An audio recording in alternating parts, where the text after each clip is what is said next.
Got it. So what is decentralized finance or DeFi for people who don't know? How would you describe it?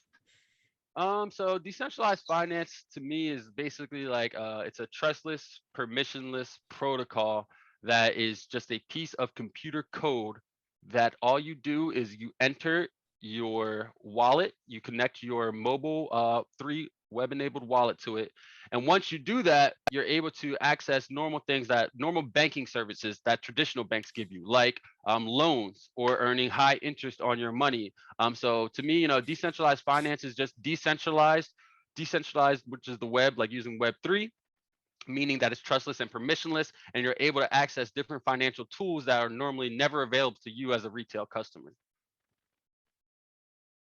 Got it. I like that. And if I had to like also add to that, I would say that it takes out the need to talk to an intermediary, right? You literally have a, like you say, right? You have a trustless layer where two people who don't even know each other and who may never ever meet can actually transact, right? So the way I like to describe it is, you go to a bank to get a $10,000 loan. Instead of going to that bank to get approved for that loan, all you have to do is just go to a blockchain, let's say Poly Network. I've actually used Poly Network, but we're going to use them as this example. I will go to Poly Network, right? And instead of getting that, that loan from the bank for 10,000, maybe I reach out to 10,000 people and they all give me $1. They all owe me $1. And then the interest rate is actually dictated by the supply and demand of funds on that particular blockchain versus what the Federal Reserve interest rate is or set, and that's agreed upon by banks, right? So you're dealing with something that's more, I don't know if arbitrary would be the right word to say it, but you're dealing with something that's not relying on the existing system of credit which someone Yeah, made up to be permissionless. able to get approved, right? Permissionless, yeah. So and where do you see, because now I'm starting to see that DeFi is really starting to blow up. I remember, when it first kind of started sprouting up in 2017.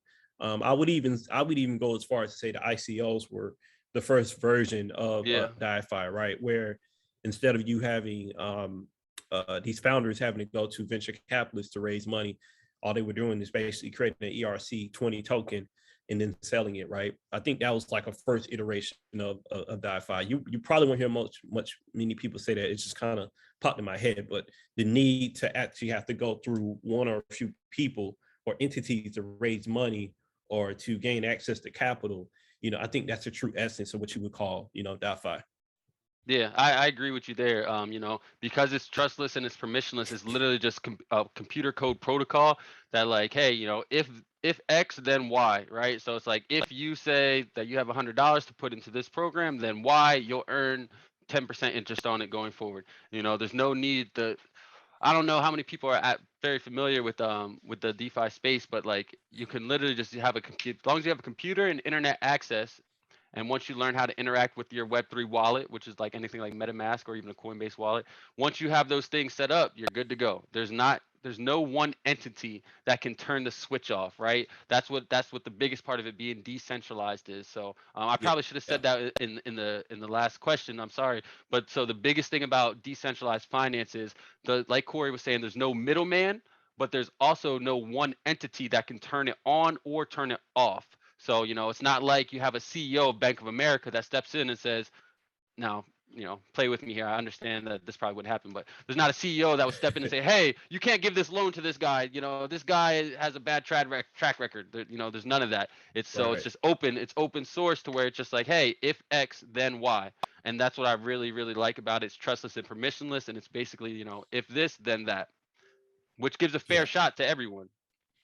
Right.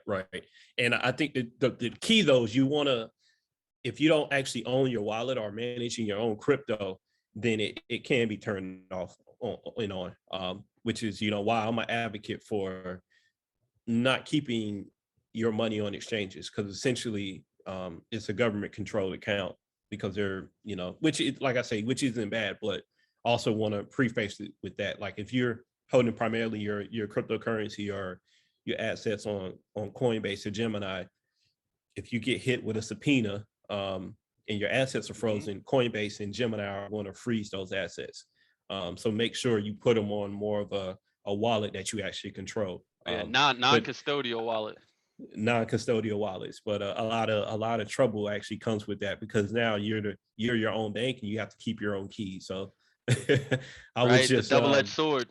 It's a double-edged sword. Yeah, I was actually just talking to a guy yesterday, one of my clients, and he was saying how he had gotten to a point where he had about 10,000 Bitcoins. And I think he said he cheated on his girlfriend. She got mad. She pawned his Mac or his computer, and then they wiped it.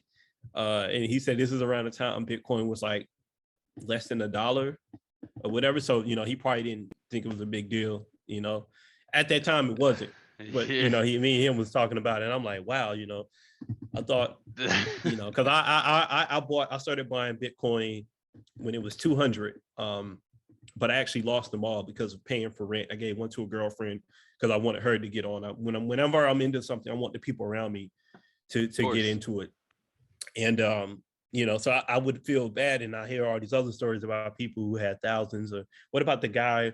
It goes up every cycle. 1 minute he said he lost 80 million. I think now it's like half a billion or something like that. where he said his girlfriend threw his computer away because it was making all the cha-ching sounds.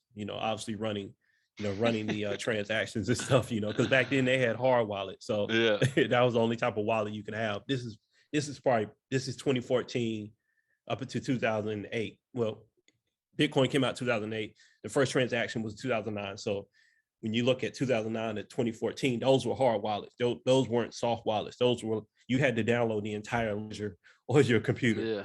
Yeah. So yeah. Yeah. So